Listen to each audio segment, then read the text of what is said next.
I'm the graduation coach at Yazoo County High School and Yazoo County School District. When I look at, like, one of the things that I found in working on the dropout prevention plan for this school year is one of the things that I think is directly tied to our FAFSA completion, and that is our going to college after they graduate. The increase we had, I don't know exactly what the percentage was, but it was a huge spike from one year to the next of students that left high school and went to college. To me, that shows that when they know that that door is available or they know how to get there, they end up following through. So I think using that data to see who's going to college, where they're going. I talk to students all the time. I think building those relationships with students is really important. To try to find out, all right, well, you didn't complete the FAFSA, why? Tell me what was the holdup? Oh, we didn't think we would qualify. Or we've had quite a few students that have joined the military, so they're like, I really don't need to complete it. It's not really important. So knowing that also helps me to understand, do I really need to hound this student to get them to complete it if they're not going, or if I'm just not going to college? Well, let's go ahead and do it, because you don't know what's going to happen over the summer and something may open up. So those are some things that I use, those personal relationship with students. The counselor portal, definitely use that information probably every day during FAFSA completion season. It's usually a tab that stays open on my computer. So yeah, I use that a lot. All right, my name is Emily Thomas, and I'm a school counselor at West Harrison High School in Gulfport, Mississippi. That MAP portal for counselors, I know prior to stepping into my role, it wasn't used. I don't even think some counselors know it exists, what it's for, how to use it. If you check that every Friday before you leave for the weekend and you just update who's completed FAFSA and who's completed the Mississippi app, it makes your life so much easier, because you don't have to constantly say to kids, have you done it? Have you done this? Because you know on your end, yes, they've done this. Yes, they're missing this piece of information. So it's just a tool to help you seek out students and parents who maybe haven't done it because they need your help.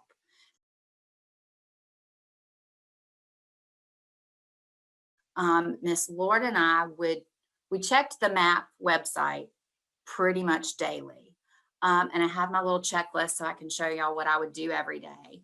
So I have a list of every senior, and it just has a column for FAFSA, MAP, if they've made a FAFSA appointment, and then some notes. And for the notes column, I would just jot things down like kids said they're not going to college, they're military bound, going straight to work, things like that. So if they hadn't completed the FAFSA or the MAP, I knew why. But I would update this regularly, like I said, almost daily. And we would call parents and say, hey, I noticed you and your student haven't done the FAFSA. What can I do to help? I know it can be overwhelming. Would you like to come? Do you want to Zoom? Can I talk you through it? So this year, more than ever, we sought parents out via phone calls. Seemed to be what worked best for us. Hey, my name's Leslie Stroop, and I'm the counselor at Ripley High School in Ripley, Mississippi. Yeah, so I used the tracker that's on the Get to College website, and I know it's updated pretty regularly, so that was helpful. So I went back and looked at the data from the year previous. Since it was a different counselor and it was my first year, I kind of wanted to see where they were, what the norm was, and what I needed to meet or exceed, because my goal was to exceed what was done previous. So I used that data a lot, and I kept a track on it pretty much monthly, every other month, that kind of thing, just to see. And I did partner with our Northeast recruiter, and she would kind of keep me up to date with that. And she'd be like, hey, so-and-so reached out to me. They had a couple questions, but I told them to come see you. So I made sure to reach out to those students who had contacted them. I used a lot of the information that's on the Get to College website, and the Mississippi Financial Aid website as well.